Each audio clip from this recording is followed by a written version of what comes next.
የትግራይ የሰላም ኃይል መቀሌ ሊገባ መሆኑን አስታወቀ። ራሱን የትግራይ የሰላም ኃይል ብሎ ያደራጀው ታጣቂ ቡድን ትነግን ከመቀሌ በማስወጣት ከተማዋን ለመቆጣጠር የሚያስችለውን አጠቃላይ ዝግጅት ማጠናቀቁን የቡድኑ ወታደራዊ አዛዥ ገለጹ።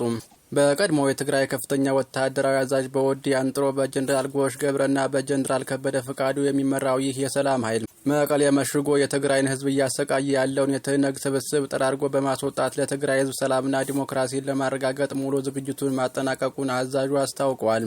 ወታደራዊ አዛዡ እስካሁን ባለው መረጃ በማንኛውም ሰዓት የሚሰጠውን ግዳጅ በአግባቡ መወጣት የሚችሉ በርካታ ታጣቂዎች ትነግን በመክዳት ወደ ሀራ መሬት በመቀላቀል ላይ ይገኛሉ ብለዋል። ይህ የታጣቂዎች እንቅስቃሴ የትነግን መዋቅር ከውስጥም ሆነ ከውጭ በቀላሉ በጣጥሶ ለመጣልና ቡድኑን ለአንዴና ለመጨረሻ ጊዜ ከትግራይ ምድር ለማስወጣት ምቹ መደላደል የሚፈጥር መሆኑንም አዛዡ አክለው ገልጸዋል። በሌላ በኩል ሐማስ ሙሉ በሙሉ ትጥቅ ለመፍታት ተስማምቷል። የአሜሪካው ፕሬዝዳንት ዶናልድ ትራምፕ በጋዛ የሰላም ቦርድ በተደረሰው ስምምነት መሰረት ሐማስ ሙሉ በሙሉ ትጥቅ ለመፍታት መስማማቱን በማህበራዊ ትስስር ገጻቸው ገልጸዋል።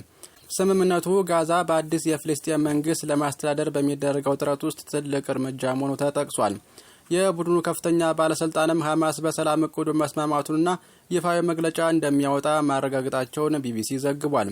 ባለ 20 ነጥቡ የሰላም እቅድ ዋና ዓላማ ጋዛን ከሽብር የጸዳች ማድረግ ሲሆን ከትጥቅ መፍታት በተጨማሪ የእስራኤል ጦር ከጋዛ ለቆ እንዲወጣ ያዛል።